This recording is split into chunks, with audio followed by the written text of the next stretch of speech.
Welcome back, everyone, to the mashed potatoes. It's your favorite project manager, Sammy, and the Taters, Vivian, Madison, and Ashton. And this is episode 2 out of 3 of our limited series, so we are in the thick of it right now. Depending on when you're listening, it may or may not be Halloween, but since it is for us, we have a surprise topic on this spooky holiday. So without further ado, Madison, would you like to begin? Actually, before we start, do you guys like Halloween? Are you guys Halloween fans? I do, yeah. Halloween's a big deal. It is, yeah. It's a huge deal. For our audio listeners and the video listeners who can't really tell who we are, would we like to go around and share a little bit about our hats? So, okay, I'll go first. I'm wearing a Bavarian hat, which is a traditional German hat, oh yeah. So, today I am feeling very German. Okay, very nice, Ashton. I'm Minnie Mouse. I'm Scooby. Ruh-roh. Scooby-Doo. Ruh-roh. There's going to be a little Scooby-Doo discussion happening later on, not to spoil my segment, but... I'm sneak peek. excited. And then I'm just wearing a French beret because I was a mime for Halloween one year. All right. Oh, I just did the Italian hand motion. I was going to say wee wee, but that doesn't make any sense, so... Yeah. Wee wee. Wee wee. But yeah, you want to go ahead? Yeah. So I'm going to talk about the history a little bit about Halloween. I actually had a really fun time researching all this because to answer your question earlier, I don't really care too much for Halloween, especially since I've been an adult. I don't trick-or-treat. I don't really dress up. But do any of you kind of know anything about the history of Halloween or like... So I actually listened to another podcast episode in preparation for our podcast episode of someone else going into like the origins of a bunch of Halloween traditions, so to say. My favorite bit from her podcast was talking about the history of the jack-o'-lantern. Where okay, so I am going to talk about that. One of the things I'm going to bring up. I'll shut up. But I'm very excited. That's a really good little bit. Yeah, so for the longest time, I was actually told that Halloween is only an American holiday, which I guess to an extent is true. But Turn that a little bit. Audio engineer chiming in here. So, basically, Halloween actually originated from the ancient Celtic festival called Samhain, and it was celebrated, and I guess still kind of is celebrated, but 2,000 years ago, in the region that is now modern-day Ireland, the UK, and northern France. So basically, the Celts celebrated their New Year on November 1st, which kind of marked the end of summer and their harvest season, and the beginning of their winter. And it's a time they kind of associated with death, and they believed that October 31st, which is Halloween, is when ghosts, the world between the living and the dead, were kind of the closest, I guess. And so to kind of, I don't know if it was like celebrate or just kind of fight off the evil spirits, but they would light bonfires and then they would wear costumes made from animal heads and skins, which was kind of interesting. No way. A little bit. I'm kind of getting like Dia de los Muertos kind of vibes. Yeah, a little bit. I'm good. How many pumpkins? Can we get a pumpkin counter on screen? I'll have chat analyze it in the data. So in the 8th century, you kind of start getting the Christian influence. The Catholic Church established November 1st as All Saints' Day, which then made the day before Halloween, October 31st, Halloween, or All Hallows' Eve. And then from there, it just kind of blended in with the festival. Let's see.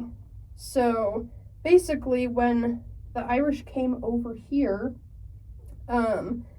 they found out that they kind of brought those traditions, and then, again, the Christian traditions kind of blended in. And then now I'm going to start talking about kind of how some of the traditions turned into traditions today, so like trick-or-treating and the jack-o'-lantern. So trick-or-treating actually started as something called souling, as in like a soul, in medieval England. It's where poor people would actually go door to door asking for something called soul cakes or just food and money. We're asking for people's souls. We're going door to door. Hey, Yeah. can I have your soul, please? Please, So well, sir, they can I would have so some they would ask more? for that in exchange for they would promise to pray for the dead or like give a performance. So kind of like caroling in a way, but like actually receiving something like trick or treating. Mm. So I thought that was kind of interesting. And then the actual phrase trick or treating emerged from the 20th century after the phrase was first recorded in 1927 Canadian newspaper. So basically, the trick part was people would actually pull pranks on people's houses. So they would like egg their house or soap their windows if these homeowners did not give them treats. So the homeowners, in order to stop them from doing that, would give them treats. And so like that kind of, I mean, the trick part kind of fell off, thank goodness, because I Yeah. don't really want people doing Unless- that. Unless. Yeah. You guys Wait, know and what I'm what gonna year do. was this about? It kind of started it was in a 1927 Canadian newspaper. Oh, okay. So, Like 100 years ago. Yeah. but then it's just kind of evolved from there. And then the jack-o'-lantern, which that is honestly kind of my favorite part. Same. There was it's an original Irish folktale. It's of a devious man named Stingy Jack who tricked the devil and was then cursed to roam Earth for an eternity. So in order to kind of ward him off, the Irish would carve spooky faces into vegetables like turnips and potatoes to serve as lanterns. But then again, when they came to America, pumpkins are native to America, and they found that they were bigger and easier to carve those faces in. So that's kind of where the jack-o'-lantern came from. Gourds. So yeah, that's kind of a little bit of a history, which I thought was really interesting. And then because again, I thought America was pretty much the only one that really celebrated Halloween, but there's a lot of countries. So of course, Ireland is the birthplace. They have large parties and events. And then the U.S., of course, and then Canada has similar traditions to the U.S. and the U.K. as well. Mexico has the Day of the Dead. The Philippines, they have children dressing as ghosts and going door to door to sing for prayers and treats. So kind of like a mix of the kind of where it originated from and the traditions and now traditions. I thought that was kind of cool. Costa Rica, they do parades and large colorful masks. China, Hong Kong, and Taiwan, they have something called the Hungry Ghost Festival. And they burn incense to basically pray for ancestors and spirits. And yeah, it kind of goes from there. There's a lot of places that are actually kind of taking on the traditions of Halloween and either kind of not really copycatting, but like doing something similar to the US and Canada, and then they're putting their own spin on it as well. So countries like Australia, France, Germany, and then there's some countries that obviously do not, like Russia and Rwanda, because of government customs. So, but I didn't realize how like massive this holiday really was. Halloween at the global scale. Yeah, I thought that was really interesting. And then I found a couple of really interesting facts, kind of mind-blowing. Basically, the holiday has been around for about 6,000 years.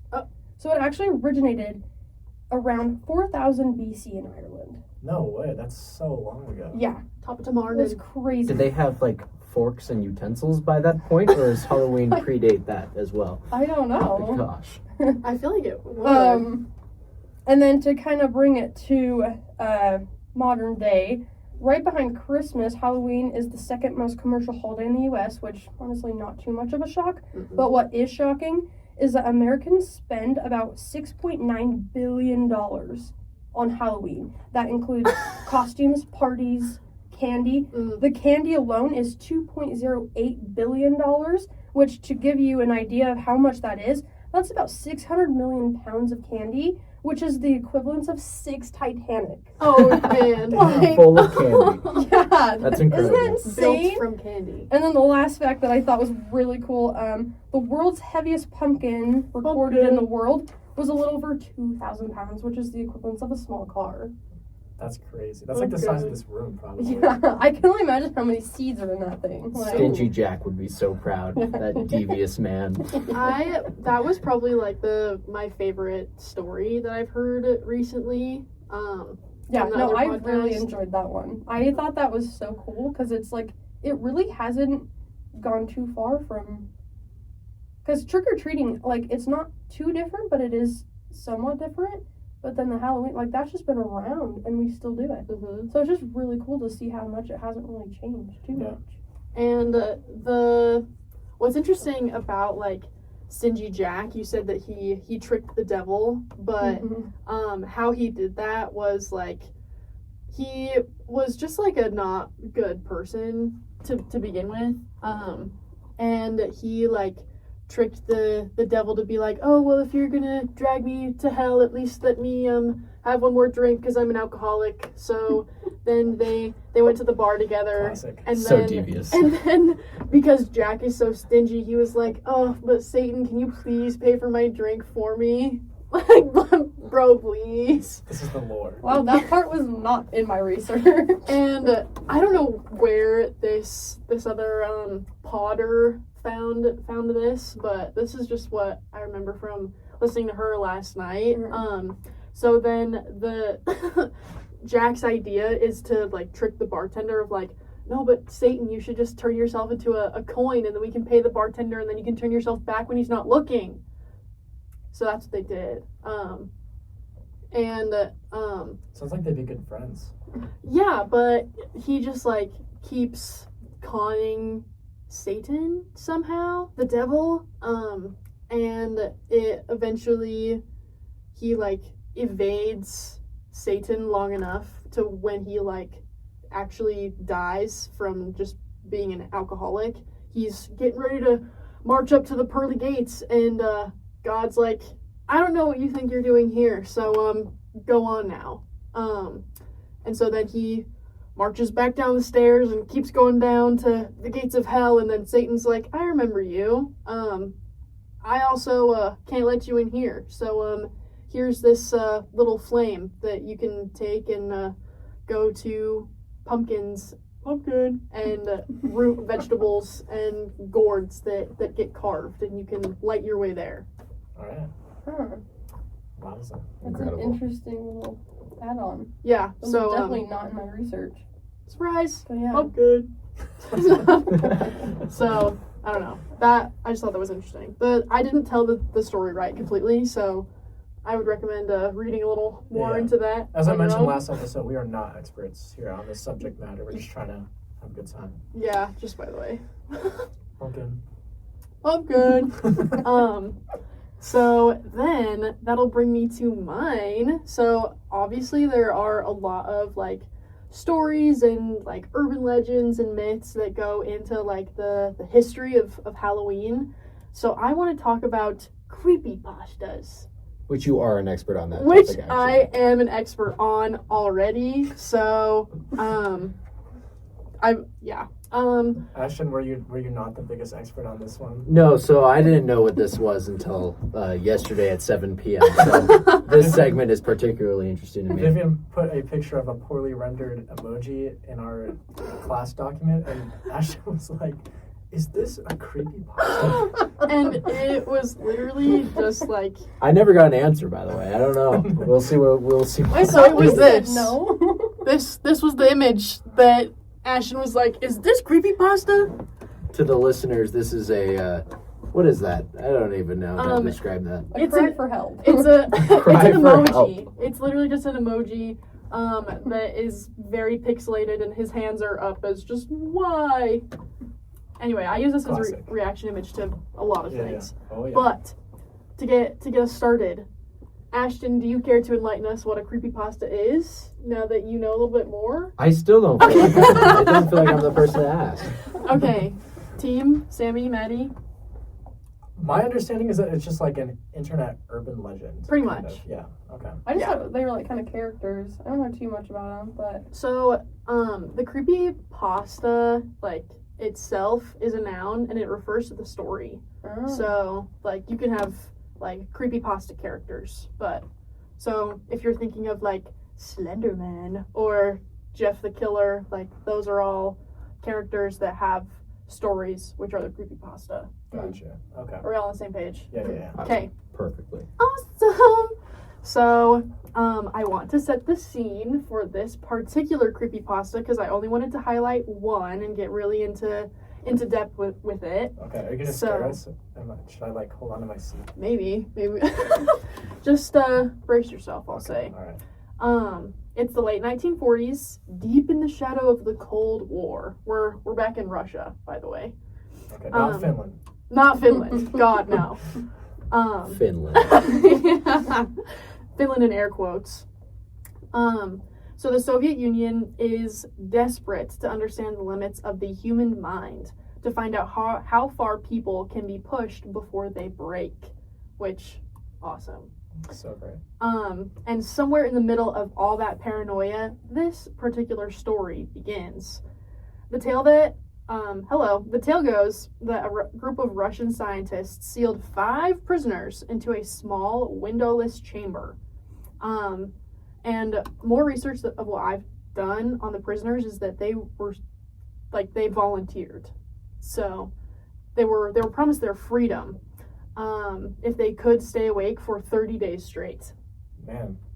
So that's quite a challenge. That's kind of a long time. Try not to fall asleep. Impossible challenge. So a strange and experimental gas was pumped into the room, and it's a stimulant that was meant to keep them conscious indefinitely, and also like a subset of that is to block melatonin, hence the definition of a stimulant. But at first, the 5 subjects talk, joke, read old books. They were provided with some obviously food and supplies to last for the duration of the study. And everything seems normal as things can be. But soon the tone shifts. Conversations fade and whispers replace words. There was a one-way window. What is it? One-way mirror? Mirror, yeah. For all of the researchers and the lead experiment people to observe, so they could see everything that was going on in this chamber. And the scientists started to hear things through the intercom, faint, unexplainable noises, and then slowly nothing, just silence. So if you guys were Soviet researchers, could you imagine that, sitting in a dark lab listening to the steady hum of the machines and realizing that the people inside haven't spoken for days? Yeah, that would be hella creepy. Hey, scary. I don't think they'd be alive anymore if that was the case. But you can see them. Poke him with a stick. He's still there? Are you winning, son?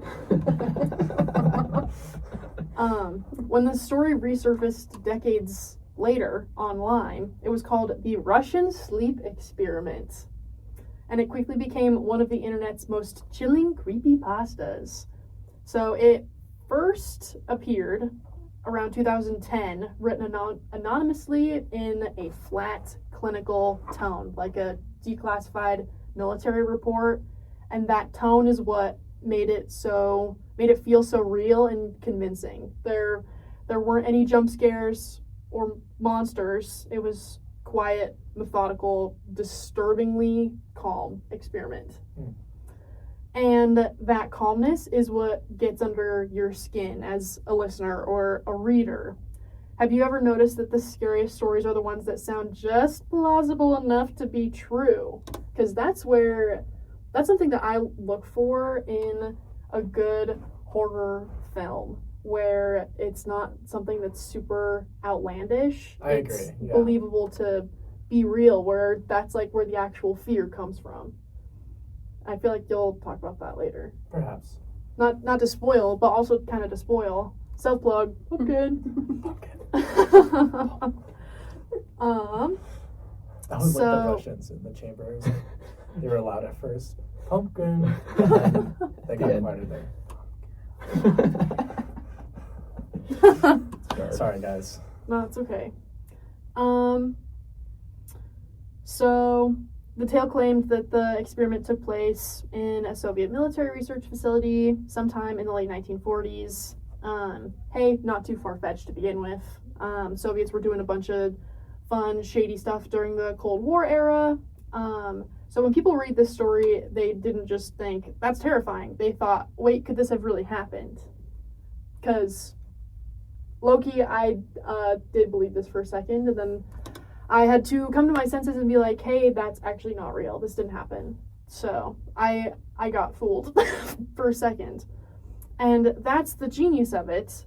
It doesn't show you the horror. It lets your mind fill in the gaps. And I will say that the experiment didn't last the full 30 days. So we're putting ourselves back in the shoes where we're believing that it's real. As the legend goes, they made it to day like 15, 17, like the halfway point, maybe a little bit past. And the researchers were like, why is everyone just standing in the corner? What are we doing here? And so they like go in, and they're obviously wearing their suits with their gas masks on, and they are attacked. And the prisoners, the ones who were still alive, because there was a guy who was screaming so loud that he shattered his vocal cords, and then, there was a lot of self-mutilation that went on. I can imagine. Yeah, so some guy tore his vocal cords, made himself mute. Another gentleman was like, time to take out my organs, and disemboweled himself. Oh. Yeah. Wow, very nice. Yeah, super, super cute, I feel like. And what else happened? Then they kind of did the same thing to the researchers, where they just like started mauling them and eating them when they walked in. So, really, really cool, personally. More like graphic. Yeah. So, when the story blew up online, people started digging for proof. Some swore they'd seen references in old Soviet files. Others found grainy black and white photos, twisted faces, medical equipment, claiming they were from the experiment. Of course, this all turned out to be staged or misattributed, but still, the myth stuck. So now, 15 years after the experiment hit the internet, as the Russian sleep experiment, it keeps resurfacing every Halloween, I'd say, because creepypasta, people want to get scared. And there are short films, podcasts, and even fan theories that try to explain what really happened in that chamber. I actually did watch a movie for this in preparation for the episode today, and it's called The Sleep Experiment. Free to watch, by the way. Hey, this movie sucked. I will say that. It wasn't great. And let me pull this up. Came out in 2022, has a 45% on Rotten Tomatoes. And it just wasn't good, because obviously I was familiar with the concept of the Russian sleep experiment for the episode for today. And watching this, I left a review on Letterboxd. I was like, this was such a cool concept, and then I said, actually kind of devastated they took such a cool concept and made it lame. Wow. And in the movie, the prisoners are like all Irish and English, so you can't understand anything they're saying without subtitles, so that I feel like kind of ruined it. And they made the like head researcher like the villain guy, where he's like mwahaha type of deal, which I guess, but the real scary element is just like how deranged these people got, where I saw a clip online of just like this security camera footage, and this guy is on his bed, and then he's on the ground, and then he's like spinning in circles, and then anyway, kind of scary. But yeah, thoughts on the Russian sleep experiment? Can you guys just even imagine being... what's the longest you guys have ever not slept? I don't know. I feel like I've gone a good 36 hours. Me too, yeah. I think if I've ever stayed up all night, I have not made it through the following day without a significant nap. Mm-hmm. I've never gone a full day without any sleep. Yeah. Like, I value my sleep. I love my sleep. Yeah, I so. feel like I can't function on less than 5. Past Yeah. 4 a.m., I am a zombie until I will fall asleep. Oh, yeah. Yeah. No, if I wake up that early, I'm done by 2 p.m. So period. Do you guys have any other like scary stories, creepypastas that you kind of just want to nod to? Because the Russian sleep experiment, the whole concept of it is my favorite. I also had a really tough time picking between the Russian sleep experiment and Slenderman. Slenderman's a good one. That's what I was gonna say. Yeah. Which I also watched the movie of that came out in 2018. Arguably, that sucked more than the sleep experiment movie. Shout out Letterboxd, though. Shout out Letterboxd. I loved I loved watching like gameplay when the Slender, the 8 Pages game came out like forever ago. So I was a fan of that. I grew up watching that when I was very young and had unadulterated internet access. So that is a highlight for me, and that's where my fascination for Slenderman comes from. Well, thanks for sharing. That's a good one. Hey, yeah, anytime. Hell yeah. Well, let's see. Perhaps I'll delve in to fear itself. Why do we like being scared? We hate it, but we also like it. There's horror movies, there's haunted houses, there's roller coasters, there's the whole Halloween economy. In the US alone, 70 million people a year pay to be scared in one way or another. So whether that's like adrenaline or a horror movie or something, and it's easily a $10 billion a year industry. But I don't know, why do you guys think we like being scared? It makes you feel something. Yeah, you like, feel alive for once. Okay. Yeah, that's where it comes from for me, because I'd say I fall into that category where I love roller coasters, I love horror movies, I will put myself through haunted houses. I'm a big fan of all those. Yeah. Ashton, do you like being scared? Yeah, I love horror movies. I don't like haunted houses, mainly for the point that if they're actually scary, then it's just, there's like a line. It's like, it's either not entertaining or I am like want to leave immediately. Other than that, yeah, like something about, I'll speak on horror movies because that'll be my segment, but something about kind of pushing the limits and making you, like transporting you somewhere where like you're not into in the day-to-day, I think is intrigues the human mind. Yeah, that's a good point. And going off what you said with the haunted houses, I've only been to one that I've really enjoyed, and that's because we paid extra for The touching? it was at the Haunted Circus. I think it's in Pleasant Grove. Yeah. But you can pay extra to have the Strangling Brothers, the leaders of the circus, to space you out from all the other groups. So then you get a very VIP experience, which I did actually enjoy. Worth it. It was worth it. Okay. So that was one of my favorite things that we've done for Halloween. Because, hey, it was actually scary because you couldn't hear all the people in front of you. You could kind of go at your own pace. You're not looking at their heels while you're walking along. Literally. Yeah, and then the jump scares go out on them in front of you. It's you're like, spoiled. man. Yeah. Do you like being scared? Shucks. I actually do not enjoy being scared. Oh. I will do like the adrenaline rush of roller coasters and things like that, but my anxiety keeps my adrenaline going on a daily Okay. for me. So you don't I have to make chase the- it. No, I actually You're went running to the, away. Yeah. No, I Fair, went to the same. Thriller Park in Draper, and me and my boyfriend went through one of the corn mazes, and I didn't know that there were going to be people jumping out and scaring me. Oh, no. Hey, I'm peeing my pants. The actors were great. They were great. I hated the whole experience, and I never want to go on that again. Yeah, that's fair. Hey, at least you did it. I did do it. I felt good about myself for doing it. Yeah. Good for you. Even though I wanted to turn back. Aw. But hey, you saw it through. You saw it to the end. I did. I'm proud. Yeah, so fear is our oldest emotion. It's just the first one that humans evolved to have. And World is a scary place. Mhm. yeah. And it's like it's the alarm system for the body. Most other organisms, I think almost all, have some sort of fear thing. Because it keeps you alive, right? Mhm.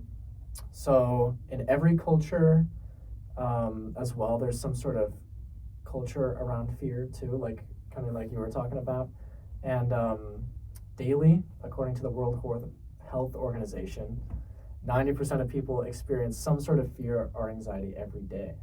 90. Yeah. Oh. Around the world. And then it's pretty much, okay, so when you get scared, there's a spike in biochemicals in your brain, like cortisol and adrenaline. And so that's the physical response, but then there's an emotional response. The physical response for everyone is the same, but the emotional response, like how you interpret the biochemicals, is what makes everyone's fear response like a little different. Why you don't like fear, why you do. So pretty much your body will detect a threat when something startles you or whatever, shadow, a noise, a thought. And that info goes straight to your amygdala, the alarm system for the brain. And then that pretty much instantly signals to the hypothalamus to fire the fight or flight response to make like those biochemicals that I was talking about. And then the adrenaline and cortisol get in your system, your heart rate spikes, your muscles tense up, your pupils widen, and breathing quickens. And this kind of happens before your rational brain actually knows what's going on. So that happens, then your rational brain, the like prefrontal cortex, does a double check and it makes sure, is this a real threat or is it not? And if yes, then it'll amplify the responses going on, then otherwise no. And then also memory logging when you're afraid is amplified. You guys probably have some memory of your life when you were scared. That's because fear memories just stick better because of the whole response that goes on in your brain. Yeah. And then another point that I wanted to talk about was phobias. Because this is different than just fear. Yeah. Do you guys have any phobias? What is the trypophobia? Tryptophobia? The fear of small holes. Okay. Do you guys know what that is? Yeah, I've heard of that. I was gonna say, do I sound the I same actually right have now? not heard of that one. So, and I wouldn't necessarily call it a fear. Let me see if I can find a good Does that image mean like of it. SpongeBob is scary? No, it's Terrifying. it's the Is it like little holes on like golf balls and like No, it's something stuff like that? this. Let me see. Like, Do you see what I mean? well, then what's the word to describe that? Starts with a P. Perforated? Maybe. No. Yeah, I Pumpkin? actually Pumpkin? I actually hate looking at Those are those. creepy images. They I are mean, kind it of kind of creepy, resembles yeah. for the audio listeners like the texture of a wasp nest, maybe, like Or a sponge? or a sponge. Yeah, but the I guess the fear of it I have is like picturing that texture on my skin. Oh yeah. Okay. Hey, ew, hate that. Okay. But not like a fear, just like I don't know. A resistance? But then why is it called a phobia? It's a good question. Good. Just how they're great. Anyways, well, a phobia is categorized as an intense, irrational fear of something that's not actually dangerous. So I guess that's not actually dangerous, so maybe that's why. Not sure. Did you guys have phobias, by the way? I'm terrified of heights. Heights? Okay. Yeah, they make me queasy. I don't know if I have like a designated phobia. Yeah, I wouldn't say I do Yeah. either, really.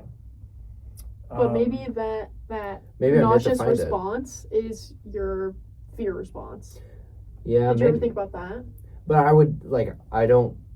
I'm not scared. It's more just like a whoa type of to heights. To Yeah, most yeah. other things, there's not like a category of things that scare me. Okay. I would say. No irrational Oh. crazy fears. Phone down. I'm good. Pumpkin. So 1 out of 8 adults will have a phobia at some point. And oftentimes that's because like someone will have a bad experience and that will create a lasting association with something.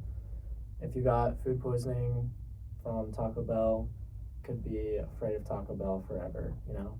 Yeah. Just how the cookie crumbles. Or you get a vicarious fear. You know, I see something happen to Vivian when she's wearing a German hat. And now I'm scared of German hats, you know? Oh yeah. But But yeah, that's pretty much it about the signs of fear. The mini ears are down. Yeah, sorry to the listeners. The mini ears are off. They're giving me a piercing headache. So This is horrible. This is horrible news. We're gonna remove those things and continue. We can continue. I'm now scared of the mini ears, though. He has a new phobia. New phobia unlocked. New phobia just dropped. All right. Yeah, so I'll take it to just a quick 5 horror/Halloween movie recommendations. Not best. I was gonna do best, but I didn't want to just list off the movies everyone's already seen. So these are what you should check out this spooky season. And we'll start off with a very honorable mention: Scooby-Doo and the Goblin King. Classic. Yeah. I had the profound opportunity to write about this for a film class a few years back, so allow me to share. So you're an expert on Scooby-Doo. Yeah, y'all need to listen. Ashton is a movie guy. He's got all the good recommendations. Been on Letterboxd for 3 years. I have. Okay, Scooby-Doo and the Goblin King.